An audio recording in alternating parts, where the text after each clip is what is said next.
أعوذ بالله من الشيطان الرجيم. بسم الله الرحمن الرحيم.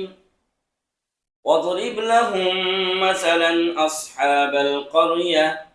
إذ جاءها المرسلون إذ أرسلنا إليهم اثنين فكذبوهما فعززنا بثالث فقالوا إنا إليكم مرسلون قالوا ما أنتم إلا بشر مثلنا وما أنزل الرحمن من شيء إن أنتم إلا تكذبون قالوا ربنا يعلم إنا إليكم لمرسلون وما علينا إلا البلاغ المبين صدق اللہ العظیم۔ اور اے محمد صلی اللہ علیہ وسلم، آپ ان کے لیے بستی والوں کا حال اور بستی والوں کا قصہ بیان کیجئے جبکہ ان کے پاس بھیجے ہوئے قاصد آئے۔ جب ہم نے ان کی طرف 2 قاصدوں کو بھیجا تو ان بستی والوں نے دونوں کو جھٹلایا، تو ہم نے تیسرے قاصد کے ذریعے تائید اور تقویت کیا۔ پھر ان تینوں نے کہا کہ بے شک ہم تمہاری طرف بھیجے گئے ہیں۔ ان بستی والوں نے کہا کہ تم نہیں ہو مگر ہمارے ہی جیسے انسان، اور رحمان تعالی نے کوئی چیز نہیں اتارا، ان انتم الا تکذبون، تم تو صرف جھوٹ بولتے ہو۔ قالوا ربنا یعلم، ان قاصدوں نے کہا ہمارا رب جانتا ہے کہ ہم تمہاری طرف بھیجے گئے ہیں اور ہمارے ذمے صاف صاف پہنچا دینا ہے۔ وما علینا الا البلاغ المبین۔ محترم مشاہدین اور سامعین، السلام علیکم ورحمۃ اللہ وبرکاتہ۔ عمران ملک چینل پر آپ کا خیر مقدم ہے۔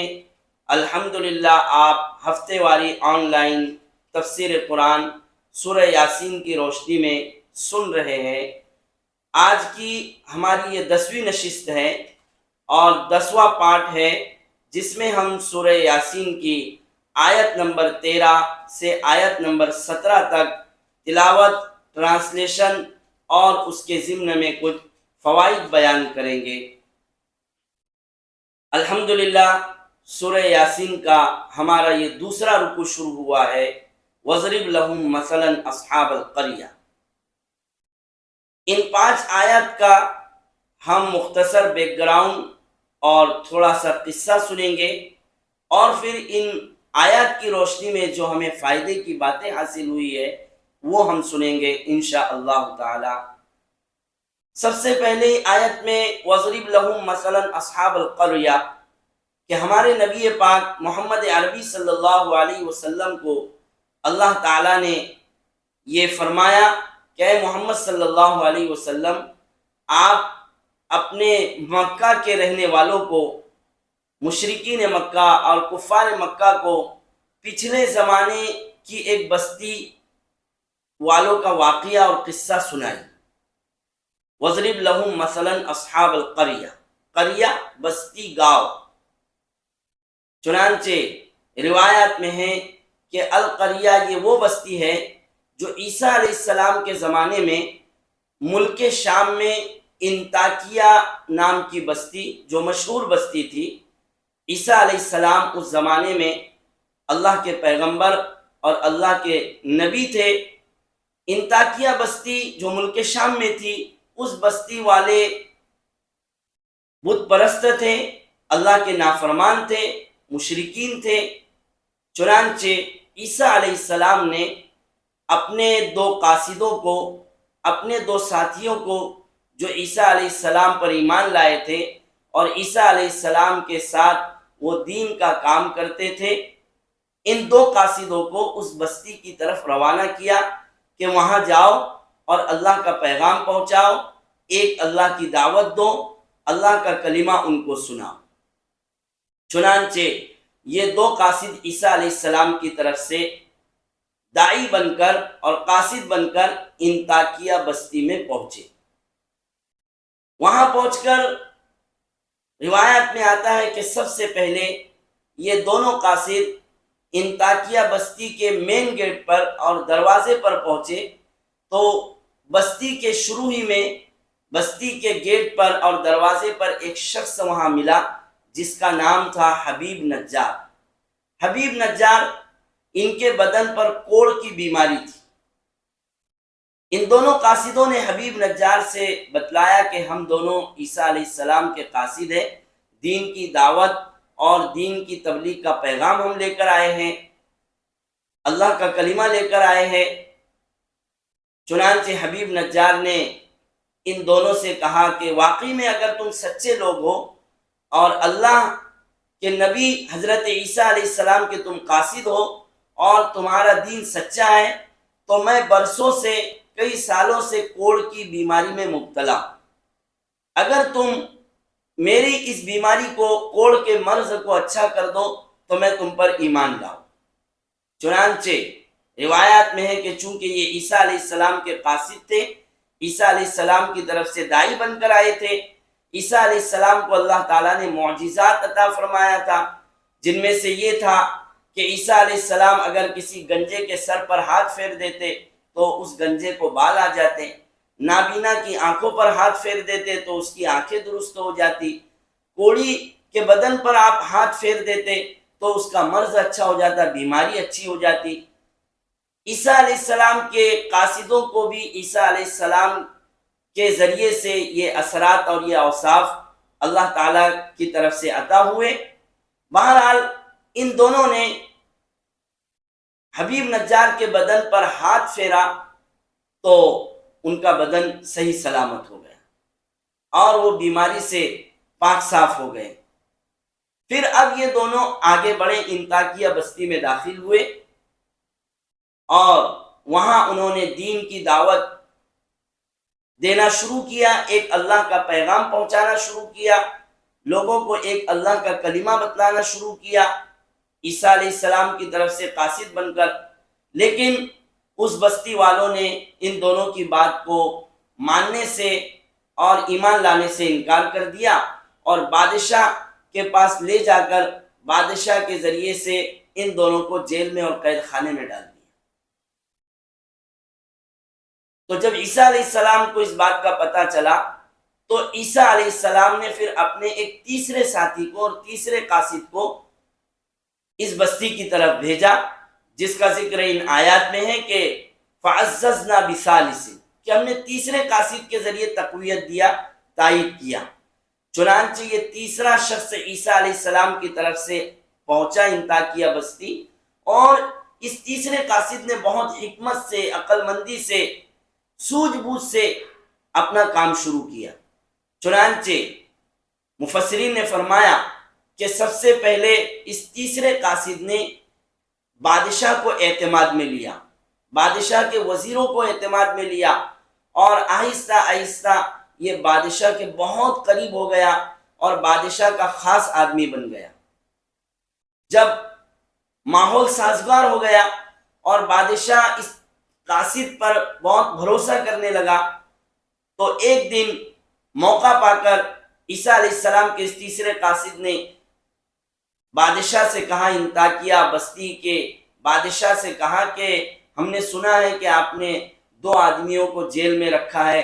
قید میں ڈال دیا ہے۔ تو بادشاہ نے اور وزیروں نے بتلایا کہ ہاں بات ایسی ہی ہے۔ تو اس تیسرے قاصد نے بہت عقل مندی اور سوجھ بوجھ سے یہ بات رکھا بادشاہ کے سامنے کہ ذرا ان دونوں کو بلا کر ان کا معاملہ پوچھ لیجئے، کیا بات ہے، کیا بات وہ لے کر آئے ہیں، کیا کہنا وہ چاہتے ہیں۔ چنانچہ بادشاہ نے ان کو قید خانے سے، جیل خانے سے بلایا اور پھر دوبارہ ان سے تحقیق کرایا۔ ان دونوں قاصدوں نے بہت حکمت کے ذریعے اور دین کی دعوت کو اور اللہ کے پیغام کو، عیسیٰ علیہ السلام کے پیغام کو انہوں نے پھر پیش کیا، بتلایا، لیکن پھر دوبارہ بادشاہ نے اور سارے لوگوں نے اور اس محل کے بادشاہ کے وزیروں نے سب نے بات کو نہیں سمجھا اور ان کی بات کا انکار کر دیا۔ تو اس طرح سے ان آیات میں یہ واقعہ یہاں تک بیان ہوا ہے، اور پھر انہوں نے آخر میں یہ بھی کہا کہ ہم تو بھیجے ہوئے قاصد ہیں، وما علینا الا البلاغ المبین، اور ہمارے ذمے تو صاف صاف پہنچا دینا ہے۔ ابھی یہ واقعہ آگے مزید باقی ہے، لیکن ابھی فی الحال ہم ان 5 آیتوں میں جو 2-3 باتیں ہمیں فائدے کی حاصل ہوئی ہے ہم اس کو سمجھتے ہیں۔ سب سے پہلی بات کہ اللہ تعالیٰ نے فرمایا اذ ارسلنا الیہم اثنین،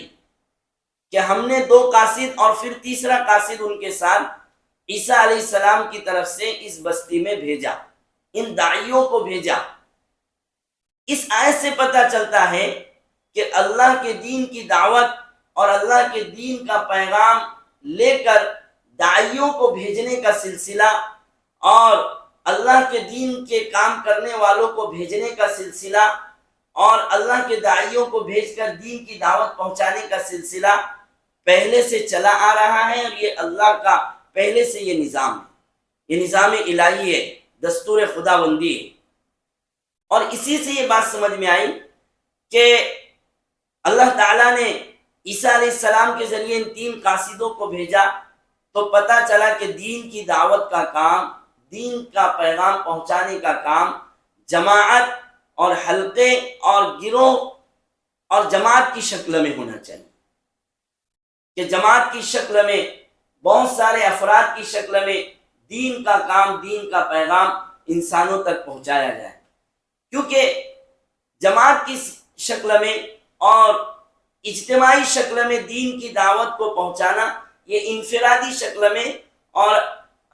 الگ الگ آدمیوں کے مقابلے میں اجتماعی شکل میں اور جماعت کی شکل میں دین کی دعوت کا اثر اور فائدہ زیادہ پہنچتا ہے۔ اور آپ صلی اللہ علیہ وسلم نے بھی فرمایا کہ ید اللہ علی الجماع، کہ اللہ کی مدد جماعت پر ہوتی ہے۔ تو دین کی دعوت اور دین کا پیغام جماعتوں کی شکل میں ہو، اجتماعی شکل میں ہو، یہ انفرادی شکل سے زیادہ اثر انداز اور زیادہ فائدہ مند ہوتا ہے۔ دوسری بات کہ ہم نے ابھی واقعے میں سنا کہ ان دونوں قاصدوں کو عیسیٰ علیہ السلام کے ذریعے سے یہ صفت اور یہ اثر حاصل ہوا کہ ان دونوں نے حبیب نجار کے کوڑ کے مرض کو ہاتھ پھیر کر، بدن پر ہاتھ پھیر کر اچھا کر دیا، اور حبیب نجار کو شفا حاصل ہو گئی۔ اس سے علماء نے بڑی اچھی بات نکالی ہے کہ جب ایک انسان نبیوں والی محنت سے جڑتا ہے، نبیوں کے ساتھ جڑتا ہے اور نبیوں والی محنت کو اختیار کرتا ہے، نبیوں کی سنتوں پر عمل کرتا ہے، تو اللہ پاک نبیوں والے صفات اور نبیوں والے اثرات بندوں میں منتقل کرتے ہیں، کہ جیسے اللہ تعالیٰ نے عیسیٰ علیہ السلام کی یہ خاصیت ان کے قاصدوں کے اندر بھی یہ منتقل فرمایا تھا۔ تو نبیوں کی محنت، نبیوں کی فکریں اور نبیوں کی سنتوں پر عمل کرنے سے نبیوں والے اوصاف ہم بندوں کے اندر اللہ تعالیٰ منتقل فرماتے ہیں۔ اللہ پاک ان آیتوں کی روشنی میں جو باتیں کہی گئی ہے ان کو سمجھنے کی اور ان پر عمل کرنے کی توفیق نصیب فرمائے۔ سبحان اللہ و بحمدہ، سبحانک اللہم و نشہد ان لا الہ الا انت، نستغفرک و نتوب الیک۔